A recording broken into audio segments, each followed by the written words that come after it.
Hello, everyone, and good evening. My name is Don Arleth, and you're watching World News Tonight, live from Warsaw. This brutal war must be ended with dignity, and Russia poses the greatest threat to Europe. These and other bold statements at the Munich Security Conference today, which we'll dive into in just a moment, but first, the latest headlines. 5 European countries blame Russia for poisoning Alexei Navalny while imprisoned. Orban warns EU, not Russia, is the main threat to Hungary as his 16-year rule hangs in the balance. And Italian Prime Minister calls for a new model of cooperation with Africa. U.S. Secretary of State Marco Rubio took to the stage at this Munich Security Conference today. And in contrast to last year's scathing speech by U.S. Vice President J.D. Vance, instead of silence, Rubio's words were met with rounds of applause. He said that the U.S. and Europe belong together and the century ahead should be a Western one. Yet, as these words of reassurance echo through Munich, the question lingers. Can this renewed warmth withstand the geopolitical change that's taking place? Kazimierz Wysiak reports. So in a time of headlines heralding the end of the transatlantic era, let it be known and clear to all that this is neither our goal nor our wish. Because for us Americans, our home may be in the Western Hemisphere, but we will always be a child of Europe. The message for Europe from America at this year's Munich Security Conference was like a breath of fresh air compared to the one from J.D. Vance just 12 months ago. And unfortunately, when I look at Europe today, it's sometimes not so clear what happened to some of the Cold War's winners. But while Washington sent a much more conciliatory Marco Rubio this time, the underlying approach of the Trump administration hasn't really changed. What we want is a reinvigorated alliance that recognizes that what has ailed our societies is not just a set of bad policies, but a malaise of hopelessness and complacency. Still, Rubio's words of praise for the old continent have been received with a major sigh of relief from European leaders. Let us compare the situation 1 year ago and this. It was like night and day, Mr. President. That's right, and this brings me to the conclusion that the situation is improving. And I cannot imagine the security architecture here in Europe without United States. Maybe in 10, maybe in 15 years, but not now. And while some of the key players spoke on Friday about Europe's need to assert itself as a major power, in this new geopolitical environment, Europe has to become a geopolitical power.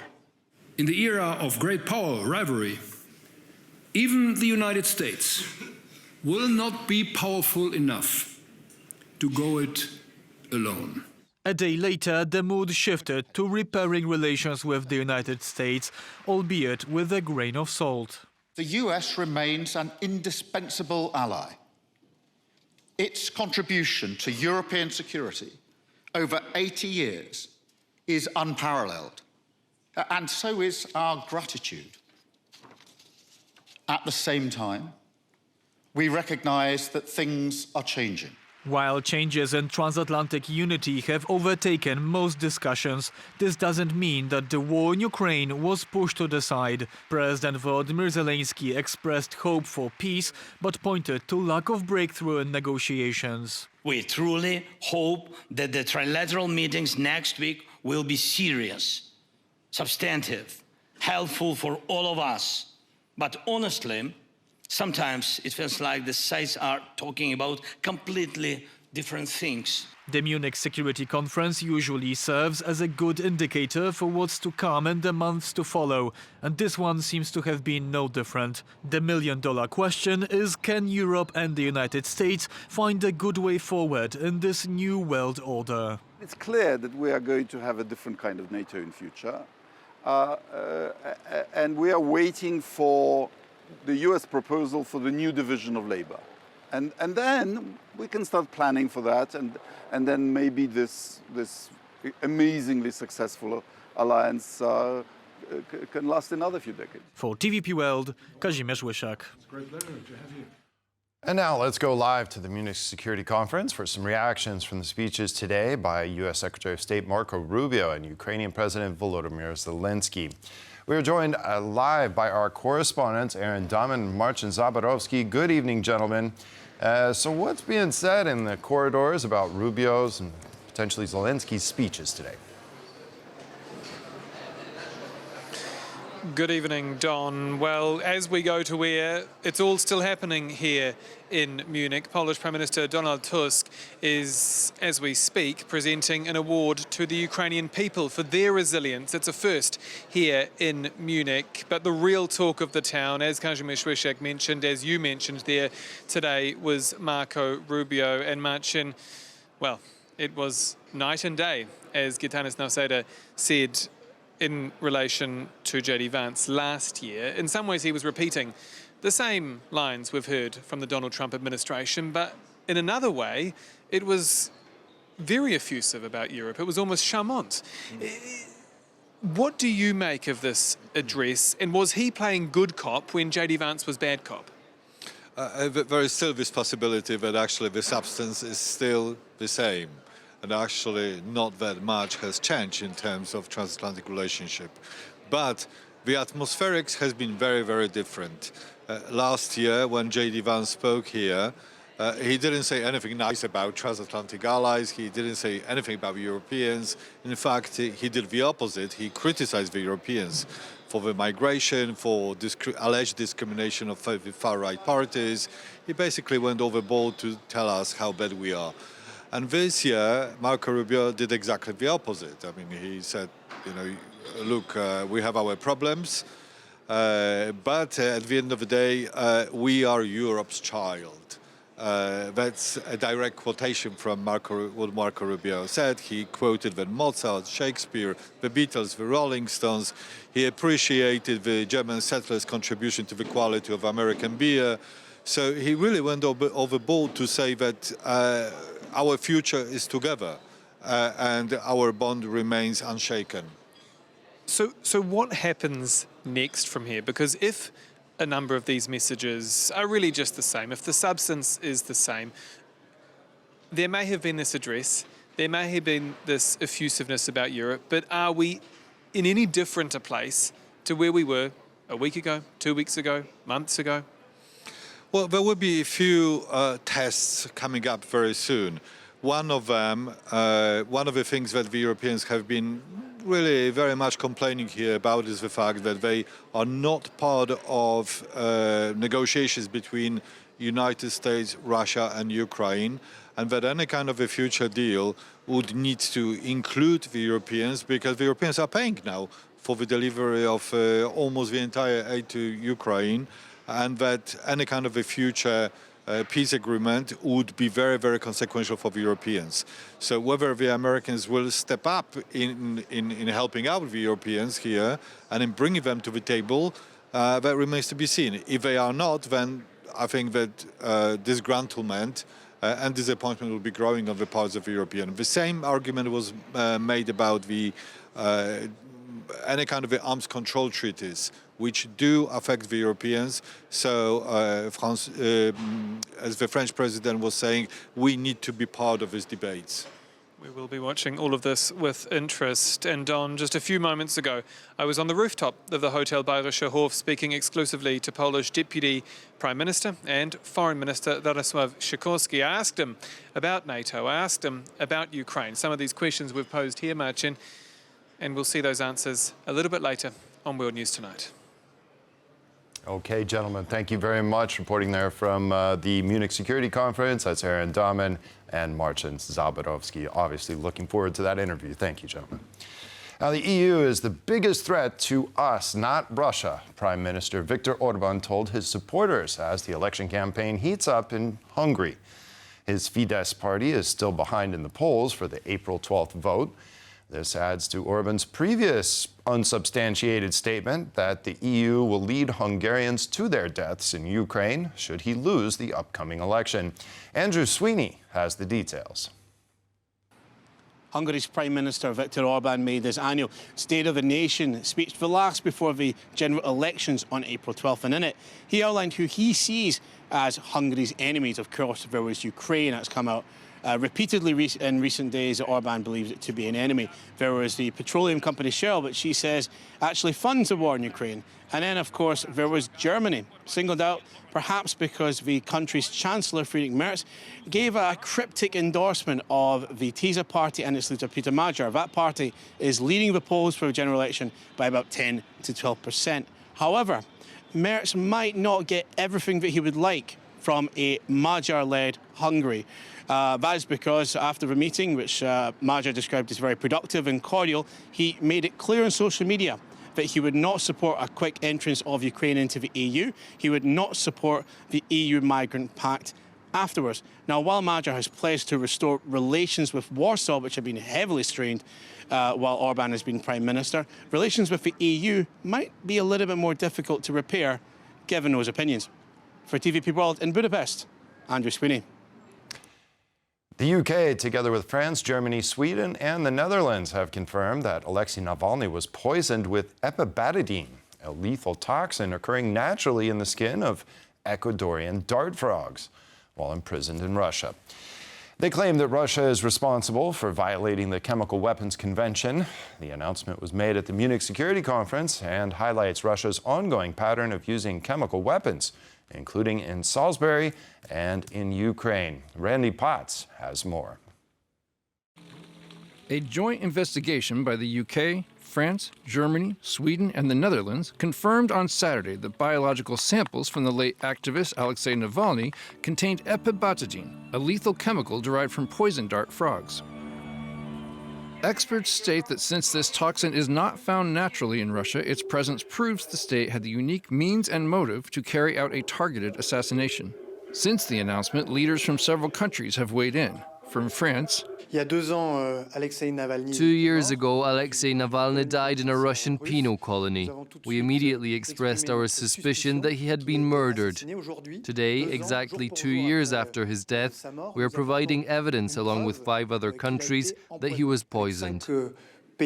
From Germany, Navalny's poisoning must have consequences. That is why the responsible bodies must now be involved, and that is why we have also informed the Director General of the Organization for the Prohibition of Chemical Weapons about our findings. And from the UK, Alexei Navalny displayed huge courage in the face of tyranny. His determination to expose the truth has left an enduring legacy, and my thoughts are with his family today. I am doing whatever it takes to defend our people, our values, and our way of life from the threat of Russia and Putin's murderous intent. The coalition is now reporting Russia to the Organization for the Prohibition of Chemical Weapons for what they describe as a flagrant breach of international treaties. Navalny's widow, Yulia Navalnaya, also reacted to the findings today. I was certain from the first day that my husband had been poisoned, but now there is proof. Putin killed Alexei with a chemical weapon. I am grateful to the European states for the meticulous work they carried out over 2 years and for uncovering the truth. While the Kremlin continues to maintain Navalny died of natural causes, this discovery follows a history of poisoning attempts of Russian dissidents, with evidence often leading back to Russian President Vladimir Putin. For TVP World, Randy Potts. African leaders and international dignitaries converged on Addis Ababa for the African Union's 39th Ordinary Session, a summit highlighting both continental achievements and persistent challenges. Urgent issues like water security, sanitation, and conflicts in Sudan and Eastern Democratic Republic of Congo dominated the agenda. The first day of the 39th Ordinary Session of the Assembly of Heads of States and Government of the African Union has come to an end here in Addis Ababa, Ethiopia. Youth, women, and civil societies were mentioned as very important change makers when it comes to progress here in Africa by His Excellency Mahmoud Ali Yusuf, chairperson of the AU Commission. During the opening ceremony, there was a very noticeable international presence that accompanied the speeches of the African leaders. For instance, Prime Minister of Palestine, Mohammed Mustafa, did take the time to advocate for his country. He also mentioned that the current situation in Cisjordania was still very critical. During his statement, Secretary General of the United Nations, Antonio Guterres, took the time to salute the great sense of multilateralism of African leaders. He also called for the need for northern countries to be better allies to the African continent. Prime Minister of Italy, Giorgia Meloni, did speak the same tune. Our point of view is that Italy and Europe cannot think about the future without taking Africa into proper consideration, because our future also depends on yours. The 2063 agenda of the African Union puts as a priority the establishment of peace in certain war zones in Africa, such as the Democratic Republic of Congo and Sudan. The ceremony ended when the president of Angola passed the baton to the president of Burundi as new leader of the African Union. Sophia Ba, Addis Abeba, for TVP World. It made it just in time for Valentine's Day, a high-profile union from a few centuries back that linked Poland and Britain is now being shown in an exhibition in Warsaw. It tells the story of Maria Klementyna Sobieska and James Stewart, heirs to the power that was already slipping away and of lives lived in the afterglow of monarchy. Alex Zemlinsky has the story. The story is told through the exhibition titled The Sobieskis and the Stewarts, The Splendor and Spectre of the Crown, which follows 17-year-old Klementyna Sobieska, the granddaughter of the Polish king Jan Sobieski III. The fearless hero of Vienna was not only a military mastermind who crushed the Ottoman siege in 1683, but also a ruler famously and passionately devoted to his wife, Maria Kazimiera Sobieska. Klementyna was one of Jakub Sobieski's few daughters. She was an independent woman who made her own decisions, but also she was living in circumstances of her family having great past but unknown future, because her father didn't become the next king of Poland after John III. It wasn't a forced marriage. She was smitten with the prince after seeing his portrait and would do anything to be with him. The only way for them to get married was to meet in some neutral ground. And this ground was Italy, but Italy was at the other side of Alps. So she had to make this risky decision to go through the mountains. Emperor Charles VI of Habsburg, to prevent the marriage, arrested Maria Klementyna. She was imprisoned in Innsbruck Castle in Austria, but managed to deceive the guards and escape to Bologna. She was dressed like a servant, and with the friend of Stuart, his Irish friend, she managed to reach the border of Italy, and there she got married. The Queen of England, Scotland, and Ireland's decisions were so brave for her times that today she would have gone viral on Instagram. Back then, instead of hashtags and likes, coins were minted to honor such extraordinary courage. When you truly love something and when you truly want it, there's no possible obstacle. The original clock Klementyna received for her engagement is also on display. A symbol of love marking time, it reminds us that for love, one will cross distances, defy expectations, and dare more than the era might allow. The exhibition, The Sobieskis and the Stewarts, The Splendor and Spectre of the Crown, runs until the end of May 2026. For TVP World from Warsaw, I'm Alex Zemlinsky. And now we return to our top story, the Munich Security Conference. And we have an exclusive interview with Poland's Deputy Prime Minister and Foreign Minister Radosław Sikorski, reacting to the speeches of U.S. Secretary of State Marco Rubio and President Zelenskyy. And joining me now for an exclusive interview is Polish Deputy Prime Minister and Foreign Minister Radosław Sikorski. Thank you for your time. Pleasure. It's wet, it's rainy out here, but did you breathe a sigh of relief when you saw Marco Rubio instead of J.D. Vance? Certainly the style was an improvement. The message was still hard-headed, and I didn't agree with everything. And I was surprised that there wasn't, at a security conference, there wasn't any reference to the biggest war in Europe in over half a century. But I saw Marco Rubio on a bilateral basis, and I obviously talked to him about that. I also talked to the Secure, who happens to be also the US EUCOM commander, General Grunkiewicz, and we had a fruitful E5 meeting, Germany, UK, France, Italy and Poland. So is there a sense when you speak to Secretary Rubio that Ukraine is a priority, even if he didn't mention it here?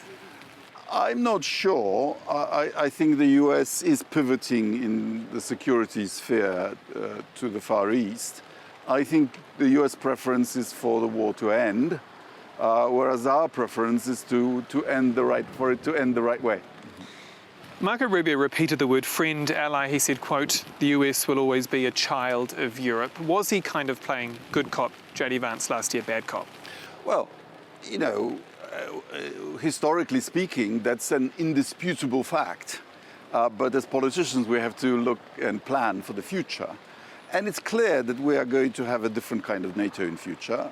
And we are waiting for the US proposal for the new division of labor. And then we can start planning for that, and then maybe this amazingly successful alliance can last another few decades. Last another few decades. Do you think it will be amazingly successful in the future? I think it can be. We are now much richer than Europe was in the 50s. We should be able to deter Putin on our own with some American enablers. When it comes to the war in Ukraine, Marco Rubio did talk about the United Nations not solving Russia's invasion, that America was the one to get Russia and Ukraine to the table. I'm curious, do you see the United Nations as still fit for purpose? It's a tough one because, you know, there are many things wrong with the UN, including the composition of the Security Council. But the reason it can't solve the Russia-Ukraine problem is because one of the permanent members is the perpetrator, is the aggressor. And if you put the aggressor in another format, say the Board of Peace, it's still the aggressor, and it's still a spoiler, and it's still not willing to withdraw from Ukraine. Why do you think Russia has been invited to the Board of Peace? We spoke at the OSCE meeting where you talked about wanting to expel Russia from the OSCE, also from the UN Security Council. I mean, the Board of Peace, if you want to create something differently, that would seem like a logical place to do it. I think this is a really good question, but I think to the proposer of the Board of Peace. So to President Trump. We heard President Zelenskyy speak, telling us that America focuses too much on Ukrainian concessions, not Russian concessions. I'm interested in your perspective on Poland and Europe being at the table when it comes to these peace negotiations, because how damaging is it for Europe not to be there? Well, I think the fact that the US leads the process is a legacy of a very active role that the United States had in the first 3 years of the war. You know, a congressional package of $60 billion for arms and deterrence of Russia from using nuclear weapons. But as of last year, the spending is close to zero. And it's always been much more important for Europe. You know, Poland borders on both Russia and Ukraine. And so the stakes for Europe are much higher. We are paying for it. So we should be at the decision-making table. And if this war if a bad solution is imposed on Ukraine, then I think we should stick to supporting Ukraine if she wants to continue. So to be crystal clear, what do you want to see when it comes to these negotiations about Europe being at the table? I want Ukraine to have the confidence to negotiate from a position of some strength, of not being forced into a semi-capitulation. When we talk about the coalition of the willing and specifically European defence, there's been much talk about nuclear deterrence. We heard it from Friedrich Merz, we heard it from Emmanuel Macron. What are we actually talking about? Expanding the French umbrella? Are we talking about member states procuring together? I think nuclear issues are best discussed behind closed doors and preferably at the nuclear planning group at NATO. So you see nuclear and nukes and whether or not nukes would be in Poland or not as a deterrent to Russia, I mean, that is something that needs to stay in confidence. I don't think you're authorized to discuss these issues. They come with very high, Maybe one day, levels of secrecy. Maybe one day, Minister. I do want to end with this view of the world order and the changing of the world order. Is it good news or is it bad news for Poland? Sorry, I don't quite get you. When we talk about the current world order not existing anymore, as it stands, is it good news or bad news for Poland? We have had the best economic growth and also the best civilizational kind of rebound for the last 35 years in our 1,000-year history. So we rather enjoyed the world of strong transatlanticism, globalization, and Western security guarantees. So, as a medium-sized power, we are not looking forward to the law of the jungle or dog eat dog. No, we shall be defending the rules-based order and international law for as long as possible. And when it comes to that, 2007, Vladimir Putin was here kind of saying, read my lips, we know what happened next. Do leaders, particularly leaders here at the Munich Security Conference, do they need to be more daring to stand up to Putin in Ukraine, to stand up to the President Xi's in Taiwan, to stand up to President Trump? First of all, they have to have more imagination. When these dictators usually tell you what they want to do, people just think, this is too crazy, he can't mean it. And they do. And, as Poland, we have a clear conscience. We were telling our Western European colleagues that, look, Nord Stream is a bad idea and Putin is another Russian dictator. So let's prepare for that. Belatedly, I think most people get it. Minister Sikorski, always a pleasure. Thank you for your time. Pleasure. Bye. And that's all for this interview here on TVP World. I'm Aaron Darman. Goodbye for now.